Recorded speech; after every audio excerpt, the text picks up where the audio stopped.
Greetings, YouTube. The Doctor is in. Dr. Urius Papers here, coming at you with another commentary on Dungeons & Dragons. Don't forget to hit that subscribe button. If you like this video, hit the like button. And if you have any questions or comments, please leave a question or comment. All right, it's time for another installment of the Doctor Spell Prognosis. Today, we are talking about the first level spell, Hex. I'm giving this one a solid A. And the major reason I'm giving it a solid A is because even though it is only usable by Warlocks, lots of people take Warlock dips just to get this, and it's very versatile and has many, many uses. Okay, it's a first level spell. It is a bonus action, which is great. That's great. Has a range of 90 feet. That's a really good range. It is verbal, somatic, and material. Not the greatest, but, you know, it's okay.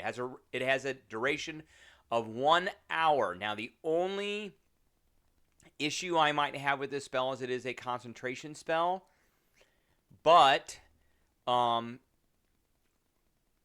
because of what it does, it almost makes it worth it.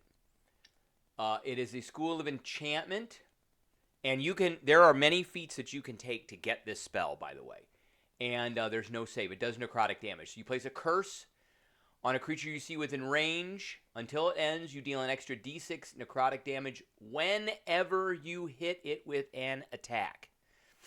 Whenever you hit it.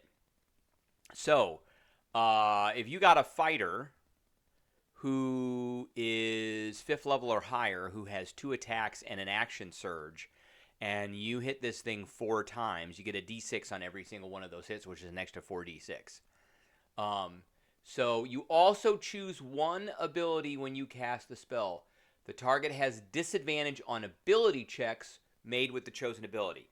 Now, that's ability checks, that's not saving throws. A lot of people make this mistake where they think it's a saving throw. It does not affect saving throws. It affects ability checks. So what is the best ability? In my opinion, the best ability to put this on? Strength. So there are lots of things that cause creatures and opponents to have to make athletics checks or strength checks, but not saving throws, and so you can slap a disadvantage on that, and you can actually turn the worst thing in the game, strength, because a lot of creatures have a really high strength, into something that's very advantageous. You can make it worthwhile. So things like Earthen Grasp or Maximilian's Earthen Grasp, which we'll go over later. That's a higher level spell, but I just want to highlight it. So, for instance, if we ever get to it, there it is right there. They make a strength saving throw. On a failed save, they're restrained. As an action, you can crush them. To break out, the restrained target can use its action to make a strength check against your spell DC. If they are hexed, they are at disadvantage for that check. So so you can make this spell is great, by the way. We'll go over that, but you can make that worthwhile. One of the other things that you can do,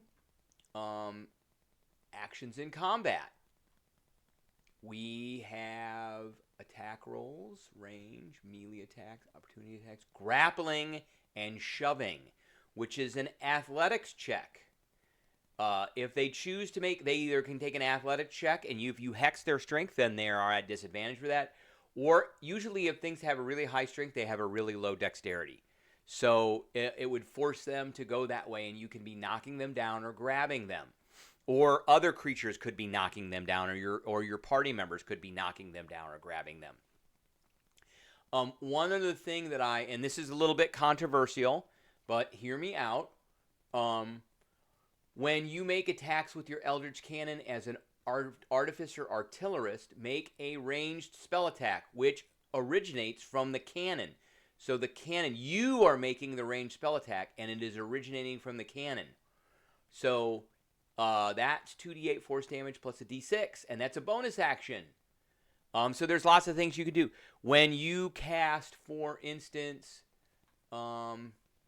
let's go back to this other spell. There's another spell here that we want to look at. Scorching Ray. Scorching Ray. You create 3 rays. You hurl them at one target or several. Make a ranged spell attack. Whenever you make an attack roll, you get that d6, which means on a hit, those don't do 2d6 fire damage. They do 2d6 fire damage plus 1 necrotic damage, 1d6 necrotic damage.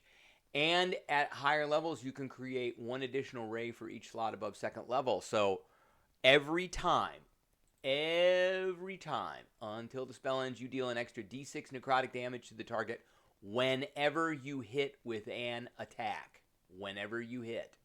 So, quite good. The other great thing about this spell is when they drop to 0 hit points, you can use a bonus action on subsequent turns of yours to curse a new creature.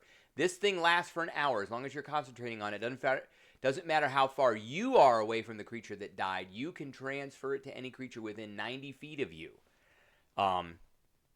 So this one lasts for a long, long time. Now, at higher levels, you can maintain your concentration on the spell for up to 8 hours.